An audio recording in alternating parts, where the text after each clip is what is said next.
see the question come up quite a bit as to whether or not it's okay to use polyester embroidery thread when you're doing rod building. Most people know typical rod building thread is nylon, but polyester thread is also a viable option, and in some ways it's superior to nylon, and in some ways it's inferior. So you just have to weigh the pluses and minuses to figure out whether or not you feel like it's okay to use polyester thread or not. I'm just going to give you my personal view on it. Personally, I feel like if you're using polyester thread, it's best to stick with rods that are ultralight, light, medium, and even up to medium heavy rods. But if you're building really big rods for deep sea fishing and things like that, you'll probably want to stick to nylon. And I'll go over some of those reasons why. But I see a lot of misinformation about polyester thread. I just kind of want to clear some of that up. I'm not making any of this up. This is all research I've done into the subject, looked around, found different tensile strengths and pros and cons of both. And there are pros and cons to each thread. So you can weigh all that for yourself and decide whether or not you want to use it. I'm just going to tell you from my own personal use, I use nothing but polyester embroidery thread for wrapping my rods. I do nothing but freshwater fishing, and I don't need a rod built like a tank for that. If you're fishing for really large fish like sharks or, really large fish that could cause you some problems, you might want to stick with nylon.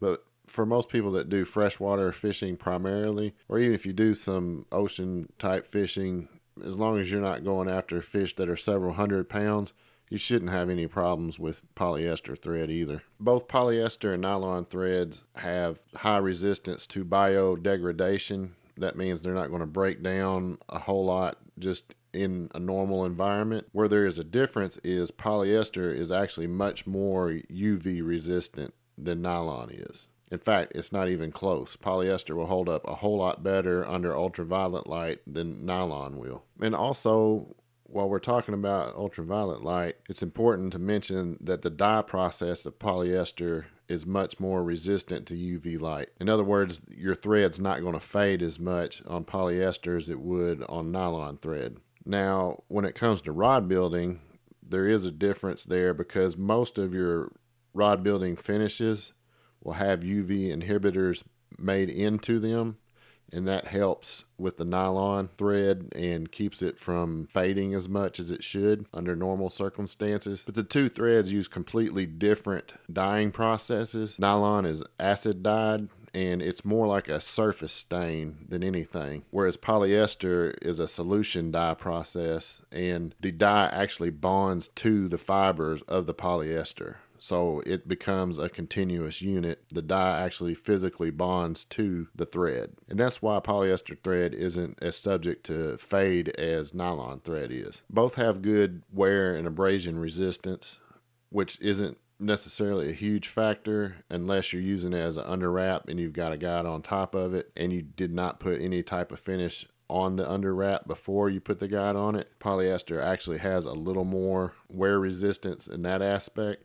And both polyester and nylon are absorbent to an extent, but polyester actually dries much faster than nylon does. And when we're talking in terms of rod building, one place you'll notice that is if you're using water-based color preservers, the polyester thread will dry much faster after you put on a water-based color preserver than nylon will, and I've experienced that myself.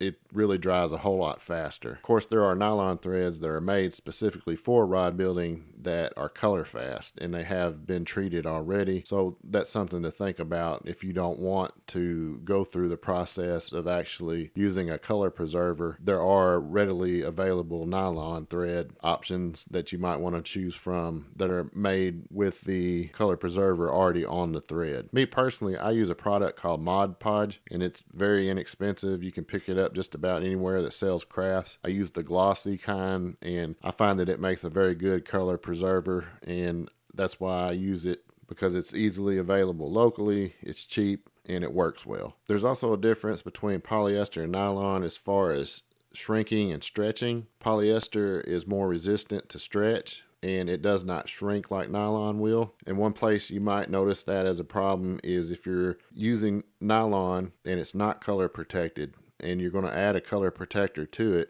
that's water-based, the nylon will soak up the color protectant and it will hold it for a longer period, and it will also tend to stretch out during that period, and as it dries out it will shrink and it will actually get smaller than it was initially. So you might notice some gaps that show up after you use color protectant that weren't there before. That could be the reason why. So where the stretchiness of the nylon might seem like a drawback, in other ways it's pretty handy too. I've found personally that nylon takes burnishing a lot better than polyester thread. So if you do have small gaps, it's easier to get it to flatten out a little bit because it has a little stretch to it. You can manipulate it a little more once it's already wrapped than you can polyester. You really need to pay attention to polyester thread as you're wrapping it and try to close up your gaps as you go. You can do some light burnishing, but it doesn't mash down as much as nylon will if you're putting some pressure on it in the burnishing process. It's a small difference, but I can notice it myself.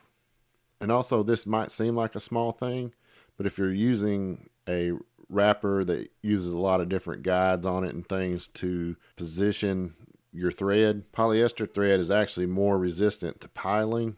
And what that is when the fibers of the thread kind of unravel a little bit and cause fuzziness. I've never seen that with polyester thread at all. And I've seen it in small amounts with nylon where it gets a little fuzzy. That's why you'll see some people will actually go over everything really quickly with a torch just to kind of burn off those little bit of fuzzies on nylon thread. I've never experienced any of that with polyester thread, so that's just something else to keep in mind. Some machine embroidery threads that are polyester might have silicone used on the thread. I've read where people have said that they've had problems with epoxy not bonding well to polyester thread, and that's probably the reason why. The simple solution to that is to use a color preserver. It bonds very well with polyester and it dries really quickly. Again, polyester has kind of unique quick drying properties to it, so anytime you put something that's water based on it, it's going to dry quicker than it would if you were putting it on nylon. Color preservers really bond well with the polyester thread. They dry quick, so it's not a huge process in my opinion to use a color protector, and it will also isolate the silicone that might be in the thread from the epoxy. So you're killing two birds with one stone there. You're getting color protection and you're isolating the silicone from the epoxy, which could affect its ability to bond properly. So because of this silicone, if you're trying to get a translucent effect with your thread and you're using polyester thread, I would highly recommend that you do some test wraps and put some epoxy on it and make sure you're not having any kind of finish bonding issues. If you are, it likely has silicone on it and you need to use a color preserver with that thread. In my own personal experience, this is just me, I've used several different types of polyester thread and I've done several wraps that were translucent and I've never had an issue with silicone, not once. That's just my personal experience, but I've read where other people have had problems, so I would always test first if you're not sure about it. So let's just talk a little bit about thread and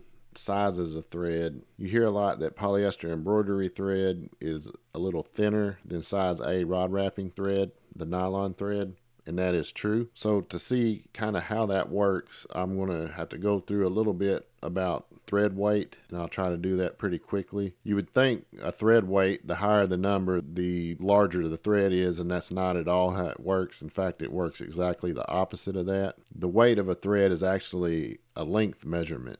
So what you're doing basically is if you have a 40 weight thread, 40 kilometers of that thread weighs 1 kilogram. So on a 30 weight thread, 30 kilometers in length of that thread would weigh 1 kilogram. So the 30 weight would actually be a larger diameter thread than a 40 weight thread. So if you're looking for a slightly larger diameter thread, you'll want the weight number to be actually smaller.